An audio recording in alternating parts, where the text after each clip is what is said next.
to rise up as we welcome our third speaker all the way from New York City. None other than Apostle J.C. Brown with her interpreter, Pastor Bean Virgilio.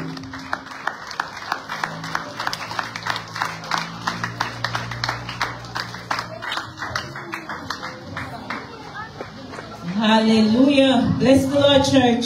Sige po, pagpurihin natin. Hallelujah. Let's lift your hand and praise the Lord. Pangalati yung Diyos. Hallelujah. Lift your hand and give the Lord a mighty praise. Hallelujah. Lift your hand and give the Lord a mighty praise. Hallelujah. Worship the Lord. Purihin natin ang sabihin natin. The Lord is worthy to be praised. His name is lifted up and His name is exalted. Give the Lord a praise. Hallelujah. Hallelujah. Bless the Lord. Hallelujah. Give God thanks. Amen. For you wonderful, faithful people of God here tonight. Amen. Mga tao dito sa lugar na ito. Hallelujah. It's a blessing and a privilege At isang pinagpala at isang pribilehyo na siya po ay naparito. for us to be here with you in the Philippines Na sila tonight. po ay naparito po sa bansang Pilipinas. It's not by chance, Hindi ito isang pagkakataon lamang. but it's the will of God. Pero ito po ay kalooban ng Diyos. It's the will of God. Ito po ay kalooban ng Diyos. God is with us. At sa atin ang presensya ng ating Panginoon. The day of when we were supposed to come here, At may panahon na dapat sila po ay pupunta na dito sa bansang Pilipinas. one of the party Na isa po kanilang kasamahan. realized just before we board that their passport was expired. Doon na napagtanto yung kanilang isang kasama. Doon na napagtanto, expired na yung kanyang passport. But as Exaltus spoke tonight about fast track, Pero nung si Exhorter ay pinangalan ng tungkol dun sa pasta, God did a fast track. We got the passport the same day in hours, and we made kaya it mismo the nung same araw na day. kumilos na Diyos! My God! So we need the will of God for us to be here Kaya with you. ito yung kalooban ng Diyos kung Amen. bakit sila naparito sa Hallelujah. lugar na ito. Purihin ng Diyos. Yes, we are happy to be here. We give God thanks for Bishop Edwin and the team. Kaya sila po ay lubos na nagpapasalamat at masaya sa ating mga pinuno, mga leader, All mga other pastor pastors na of ito. other churches, At sa God lahat ng mga bless you. God simbahan, ng bless mga lingkod ng ating pong Panginoon, maraming salamat daw po. you. Thank you for giving us the opportunity to At share with maraming you. salamat po sa pagkakataon na sila po ay tagapangaral at magbahagi ng salita ng Diyos. And one thing that moves my heart tonight is to see all you young At isang bagay na kung bakit masaya God masaya bless you. na Give sa yourself gabi a ito clap. makita Give na yourself kayong a lahat. clap. Give the young people a clap. Give them Bigyan a natin clap. palakpakan natin ang Diyos. Hallelujah, hallelujah. You could have chosen to be elsewhere, but you are here in the house of the Lord. Ikaw po Amen. ay pinili ng Diyos na Hallelujah. maparito Give po it sa up for the young bahagi ng people katawan ni tonight. Kristo. Amen. Amen. Sige po Hallelujah. mga I'm going to read from 1 Samuel 17, Basahin po natin sa unang Samuel chapter 17, 28 and 29. verse 28 to 29. Sabi dito, narinig ni Eliab, ang panganay na kapatid ni David, ang pakikipag-usap niya sa mga kawal. Nagalit ito kay David at sinabi, anong ginagawa mo rito? At kanino mo iniwan ang ilang tupa na pinapalagaan sa iyo? Alam ko kung anong nasa isip mo. Gusto mo nang manood ng labanan. Sumagot si David, bakit? Ano ba ang ginawa ko? Masama bang magtalong? Amen. Amen. Hallelujah. Purihin natin ang Diyos. Amen. If you understood what the scripture was saying, amen, the scripture ended, hallelujah, with David asking a question. O alam mo na napakinggan nyo ang aking binasa at ang huling dito sinabi, nagtanong si David. Is there not a cause? Meron ba dito masamang magtanong? So I'm going to recap briefly, just in case you're not aware of the story. Amen? Babalikan daw natin baka hindi mo pa napapakinggan ang The Bible said there ito. was a man named Jesse. At ang sabi dito sa Biblia, meron daw isang tao pangalan Jesse. He had 8 sons, Meron siyang 8 anak na lalaki. and the youngest of the 8 was David. At ang pinakabata sa kanilang 8 si David. But as you know, they had to choose a king Pero alam natin na si to King replace Saul. Saul. Si David ang papalitan niya si Haring Saul. And God sent Samuel to Jesse's house. Kaya napadala ng isang propeta na si propeta Samuel doon kay Saul, Haring Saul. To find the next king. Na paala maghanap ng panibago o susunod na magiging hari. Now Jesse No, si Jesse, put out his 7 sons tinignan niya yung kanyang 7 anak lalaki. but none of the 7 was chosen. Pero sa 7 yun, walang pinili ang Diyos. The oil wouldn't pour for them. Nabuhos ng mga Wouldn't pour. The binuhos. oil wouldn't pour for the 7 brothers. Ang langis, ibinuhos sa 7 tao na yun na taong anak niya. Yes.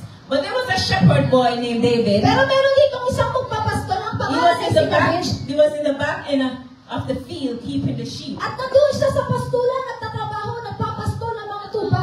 But David came to bring some food for his brothers. Pero pumunta sa labanan si David at nagdala ng pagkain para sa kanyang 7 mga kapatid. And as he came, he realized there was a situation. At doon niya napagtanto kung ano yung nangyayari at nagaganap niya sa sitwasyon doon sa panahon na yun. And many of you may be familiar with the story of Goliath, the giant. Maaari na papakinggan o napatid nyo na yung kwento na tutungkol sa The Bible refers to him at sa as pinakasin the si David. uncircumcised Philistine. At itong gusto nilang buksain ang lugar, ang mga Israel, ang mga Pilistino. And he wanted to defile God's people, God's At army. gusto niyang ibaba, talunin ang mga taong bayan ng And as Israel ng David Panginoon. showed up, David realized there was a cause. Kaya napagtanto ni David na merong dahilan. Amen. God didn't choose the 7 brothers. God chose David, the little shepherd boy. Ang Diyos hindi niya pinili yung 7 anak na lalaki, pero pinili niya itong si David na isa lamang magpapastol. You see, there was a problem. There was a giant that needed to be brought down. Hindi niya nakita na merong higanting tao doon sa labanan. And it doesn't matter. You see, when Samuel presented the brothers, Samuel was looking at the brothers' physical well-being, their stature. Ay hindi niya alintanga sa kanya na yung mga kapatid na malalaking katawan, tapos siya lamang isang patpati lamang bata. But God wasn't looking at the outward appearance. Pero hindi tumitingin ng Diyos sa anumang base ng ating kanyoan o tsura. God was looking at the heart. Hindi bagkus tumitingin ng Diyos sa ating mga puso. So God is looking for some David, some giant killers. Kaya ngayong gabi, naghahanap ng Diyos na tulad ni God is David. looking for some young men, some young women, because there's a cause. Kaya naghahanap ng Diyos ng mga kabataan And sa the panahon cause na ito. tonight is sin. Dahil alam natin ang dahilan doon ay The kasalanan. cause is addiction. Alam natin na isang dahilan yung mga The cause can addiction. be peer pressure. Alam natin yung isang depresyon. The cause can Ayan. be bullying. Alam natin ang isang dahilan din yung The cause buhay. can be suicide. The Ang cause. dahilan ng papakamatay ka na. There's many causes that are affecting the young people At today. ang maraming dahilan iyon nakakasira sa mga kapatid sa Looking mga for some David. Kaya naghahanap ang Diyos na tulad ni For some David. giant killers. At gusto niya makahanap To ng isang fulfill that kapatid. cause. It doesn't matter where you are from. Hindi niya alam din kapatid ko. It doesn't matter who your parents Wala pa are. kaya naman Diyos ko naman ang It itsura doesn't mo. matter your Ano background. ba lang yung nakaraan? You may not be the most popular in school. Maaari hindi ka kakila sa inyong You may panayan. not have the latest trends and fashion. Maaari hindi maganda ang iyong pananamit. You may not be so liked. Maaari hindi ka kagustuhan. But you are the one God is looking to you. Ikaw ang You are the one God chose. God is looking for you to bring down the giant. God is looking for you because there's a cause. Pero dahil may isang dahilan. God wants to use the nobodies. At gustong gamitin ng The Diyos yung one that parang is wala not na. so popular in school. Gustong gamitin ng Diyos yung hindi kilala sa The eskwelahan. one that is in the back end where they don't want to be friends with you. At gusto lamang hanapin ng Diyos yung mga tao na You are the one God wants to use. Gusto You ko are the one God is looking for. Ikaw ang pinipili God ng is not Diyos. looking for you to fit in. Hindi kayo But nakahanap. God wants you to stand out. Pero gusto ng Diyos God tumakas. wants you to stand out. Gusto ng Diyos Because there's a cause. Because there's a cause. Young people, there's a cause. And the devil wants to kill you. The devil wants to destroy you. But God wants to use you. Because there's a cause. Hallelujah. There's a cause. God has chosen you for this cause.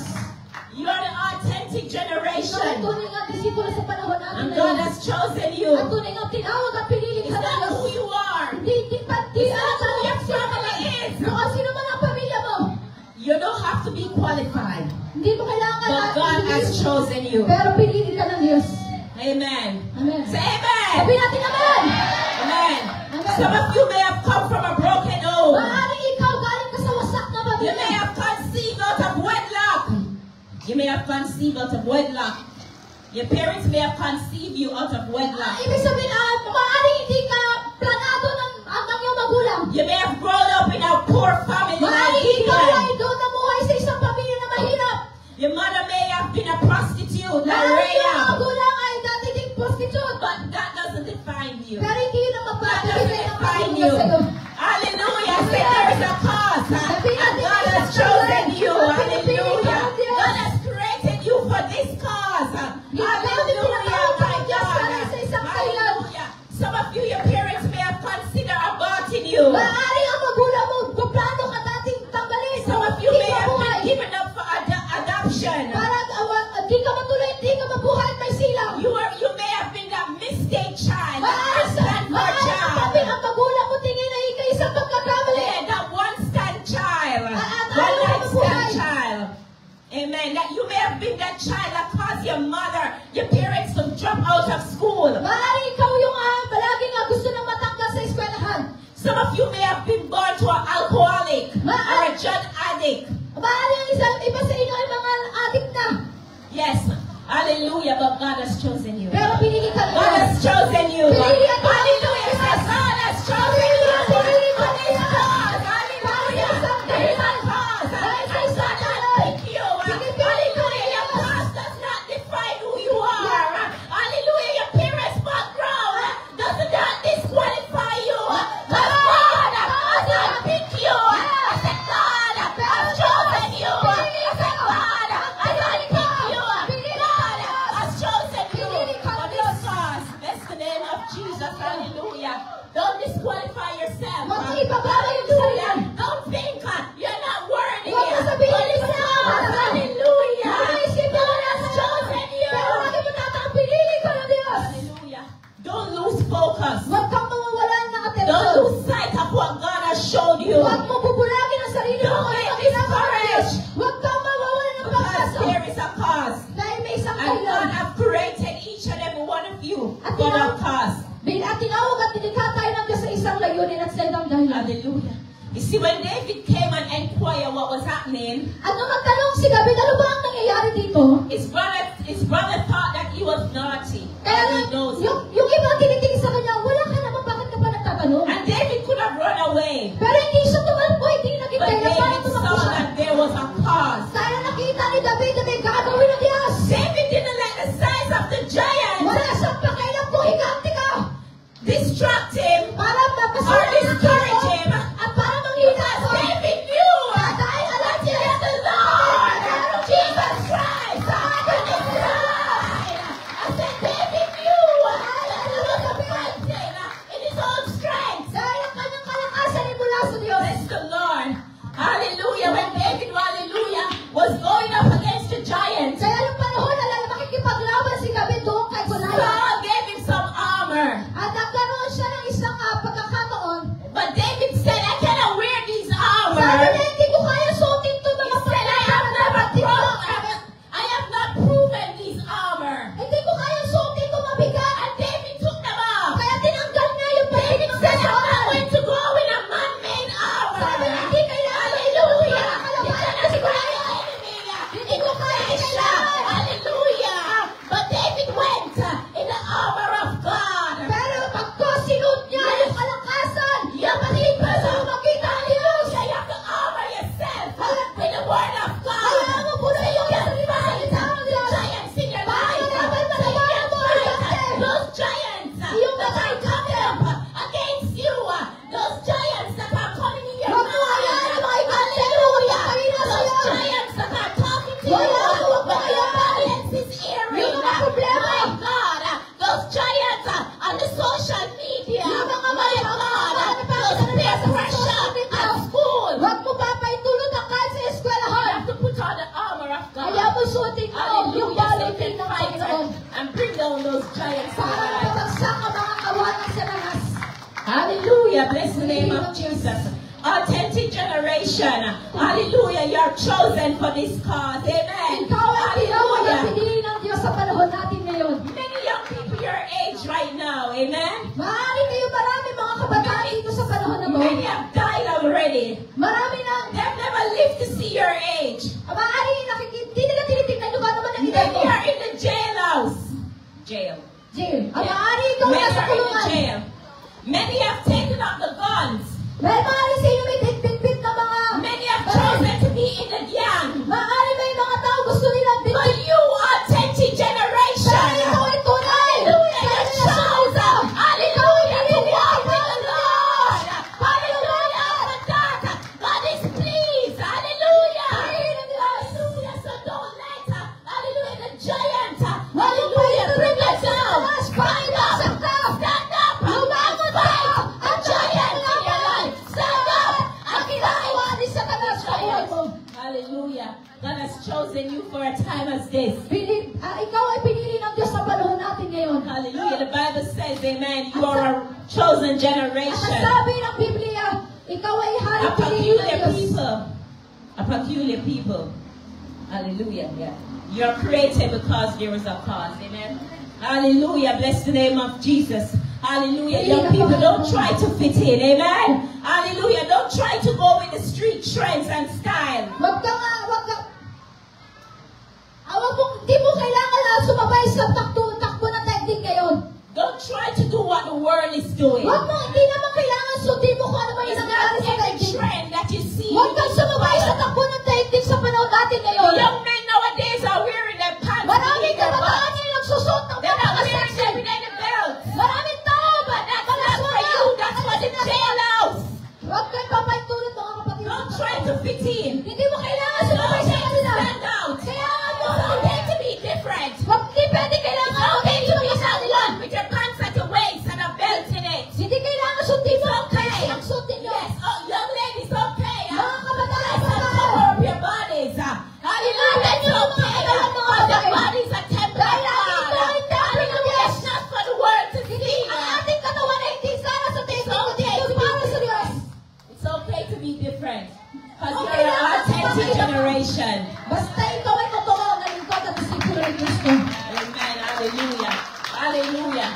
I just want to encourage you young people tonight. At gusto na Be kayong strong. Amen. Napapatayo na Hallelujah. Don't kayo. let nothing discourage you. Hallelujah. The Bible said, At ang sabi ng Biblia, God said, I am not ashamed hindi ko of the ikinakaya gospel of Jesus. ang pangalan na It's sinabi the ng Diyos. power of God. Ang pangyarihan Unto sa salvation. tao. Hallelujah, young Sa people. tao. Don't be ashamed. Huwag mong Don't be ikahiya. ashamed. Huwag kang mahiya. Declare that you are a child of Ikaw ay God. anak ng Diyos. Everywhere you go, be proud. Ay, To ang say, alam mo kapag I ikaw am ay a mahal. child of God. Na ikaw ay anak ng Diyos. Hallelujah. Hallelujah. There's some things that you, as a child of God, you cannot be involved in. May Amen. mga pagkakataon dahil tayo po ay anak ng Diyos. I'm not sure about here in the Philippines. At hindi daw siya sigurado dito sa bansang But in the Pilipinas. Americas, they want to teach certain things in the school. Dahil meron sa kanila sa Amerika, sa eskwela, itinuturo nila Like homosexuality. ang about sa mga seksualidad. Yes, and all those things. Amen. Homosexuality, Lahat same-sex marriage. ng tungkol sa mga seksualidad, itinuturo doon po sa Amerika. And the children don't have a choice. Amen. At ang mga Because it's kabataan, taught wala them silang, without the parents' permission. wala silang pagkakataon para pumili. Dahil yun po ay binigay ng karapatan ng kanilang mga And magulang. that's kind of wicked. That's evil. Yan po ay Amen. masama. That's the name of Jesus. But I want to encourage you. Pero gusto ko kayo palakasin natin gano'n ngayong gabi. If you're in school Kapag ikaw ay nasa and paaralan, anything that is not lined up with the Word of God, kapag ikaw ay nakakaranas na alam mo, batid mo hindi tumayo sa kalooban ng Diyos. stand up and say, I don't want to be a part of it. Tumayo at tumitig ka at sabihin mo, hindi po yan ayos sa kalooban ng Amen. Diyos. Hallelujah. Hallelujah. There's some Christian children in the U.S. Marami ng mga Kristiyanong kabataan doon po sa who bansang stand up to USA their teachers na tumatayo at nanindigan and sa say, kanilang I'm mga guro. sorry, but I cannot. At sinasabi, pagpatawarin mo po ako, pero hindi po yan And ayos the sa parents kalooban ng go in Diyos. and said, my children will not partake At ang in sinasabi this. ng mga magulang, hindi ko papaituluto na And I give God thanks as Janessa shared. She has a little opportunity to be in a Christian school. Kaya sinabi ni Janessa, siya po ay Amen. Where the word of God is being taught. na ang salita ng Diyos ay patuloy na ipinapangaral. Amen. But it's not so for everyone. Amen. Pero hindi yung katundindi So sa God is ganito. looking for some Kaya authentic generation. Kaya naghahanap ang Diyos sa To panahon natin. make a difference in the schools. Sa parang Amen. maging iba doon sa Hallelujah. eskwelahan. To make a difference in the Kaya mo workplace. maging iba ka. Hallelujah. To make a difference on the street. Hallelujah. Mahalag ka sa iba. Hallelujah. Let them know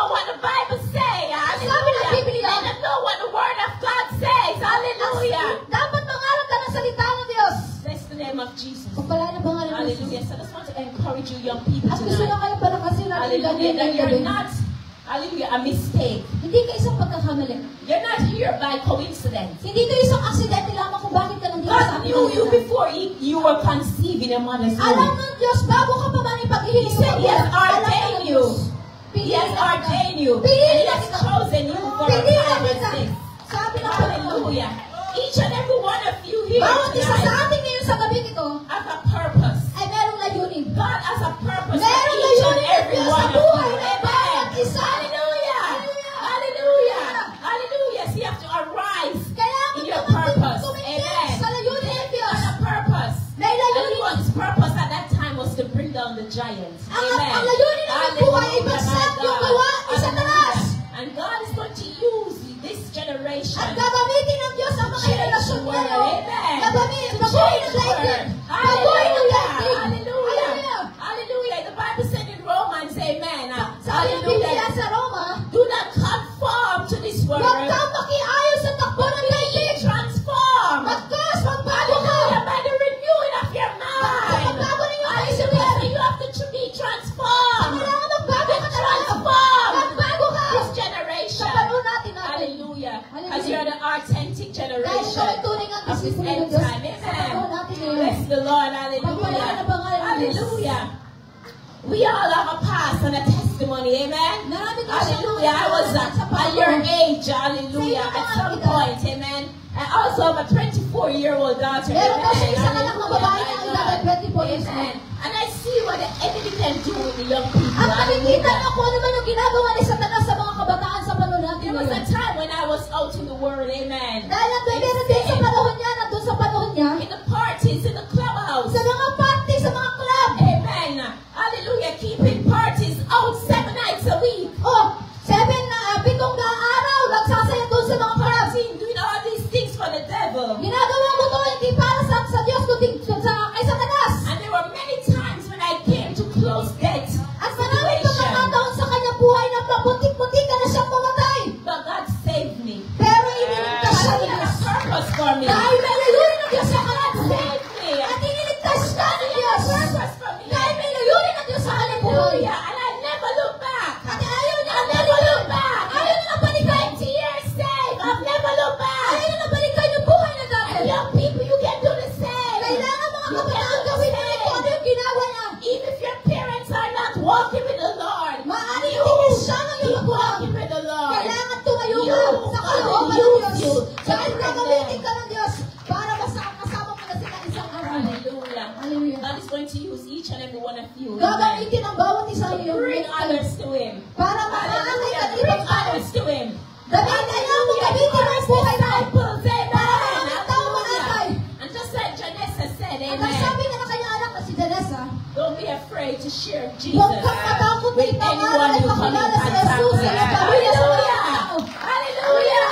Bless the name of Jesus. Give God a praise. Sabi natin ang Hallelujah. pagpupuri Give ng God Diyos. a praise. Praise. Hallelujah. Hallelujah. Glory be to your name, Jesus. Hallelujah. There is a cause, amen. And the main cause is sin. Hallelujah. Ang That's isang dahilan po why ay God kasalanan. created each and every one of you. Amen. Amen. Hallelujah. If there's anyone here tonight, amen, Kung meron din, Hallelujah. meron po siya sinasabi, kung meron bang isa dito sa atin sa gabi ito, who have not yet fully committed your life to hindi mo po Christ, talaga lubos na ibinigay yung iyong buhay who sa have Diyos, not yet been born again and taken at hindi water ka po talaga baptism, totoong nailigtas ng Diyos, anyone, it could be a young, the youth or an adult, maaari ikaw ay kabataan o may edad, you have not yet received Christ at hindi mo fully pala talaga as your lubos Lord ang and tinanggap Savior. si Jesus bilang I tagapagligtas. just want to invite you to come to Inanayahan ka na ngayon tumayo ka lumapit sa lugar na ito at ibigay mo ang buhay If you mo kay want to Jesus. turn your life over, make a change At hayaan mo tonight. sa likuran mo na We yung just want buhay to mo invite dati. you to come forward. Kaya sige po, So we can inibatan pray po kayo with you dito sa tonight. gamaga, sa harapan at gusto Hallelujah. You kanyang see, the devil ipanalangin. wants to kill you. Gusto ni Satanas patayin ka. The Bible said the devil comes to steal, Ang to sabi kill, niya ng and to 1 chapter 10 destroy. verse 10, maparito ang magnanakaw upang But he pumatay said, at I magwasak. come that you might have life Pero naparito si Jesus and upang have it mabigay more ng buhay. abundantly. If you don't want to die and go to a priceless eternity, Kung ayaw mo mamatay at and if you gusto want mo to mapunta kay accept Jesus, Jesus Christ as your Lord ayaw and mo Savior, tanggapin si Jesus bilang yung tagapagligtas. just raise your hand and step forward so Sige we po, can tumayo po kayo, lead to tumapit Christ po kayo sa tonight. lugar na ito. At ibigay mo ang iyong buhay sa ating Panginoong Yeso Kristo. Don't be afraid, amen. Hallelujah. Don't be afraid. Huwag ka matakot. Hallelujah. Huwag ka You're at the matakot. right place at the right time. Merong If you're not pagkakataon saved and you want to receive Christ, just raise your hands At up. kung gusto mong tawagin at piliin ka, maligtas ka ng Diyos, itaas mo ang iyong mga If kamay. you're saved and you need Jesus, Itaas raise your mo ang hands. mga kamay at ibigay mo nga Jesus sa iyong buhay. Hallelujah. If you don't know Jesus Christ fully as your Lord and Savior, Kung hindi mo pa talaga lubusang kilala si Jesus bilang iyong Panginoon, raise your ibigay mo hands. ang kamay. Hallelujah. Thank you, Jesus. Yung mga Hallelujah. nasa likod pa, lumapit po kayo. Hallelujah. Lumapit po kayo mga nasa likod. Hallelujah. Hallelujah. Kahit ikaw ay matanda, kung hindi mo malubusang tinanggap si Jesus bilang Panginoon at tagapagligtas, lumapit ka sa harapan. Sige po, lumapit pa po kayo, Cup-Cruiser. Sige, lumapit pa. Ibigay mo ang iyong buhay sa Panginoon. Itaas mo yung mga kamay. Ibigay mo yung mga mata. At panalangin ka sa Diyos. At ibigay mo ang buhay mo sa Panginoon. Thank you, Jesus. Worship the Lord. Hallelujah. God wants to save you tonight. God wants to set you free. As He has a purpose for your life. Magkakaroon ng Diyos sa ating Hallelujah. lahat. He doesn't want to leave this camp. Hindi na ay sa lugar ng mga hindi makakalimutan. He wants to come back a new person. At ngayon ang gawin niya ang Diyos. Hallelujah. Sige, manalangin ka kapatid.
stood up and we're going to lead you to a prayer of repentance. Sundan niyo siya sa isang panalangin Hallelujah. na Thank you, pagpapatawad. Jesus.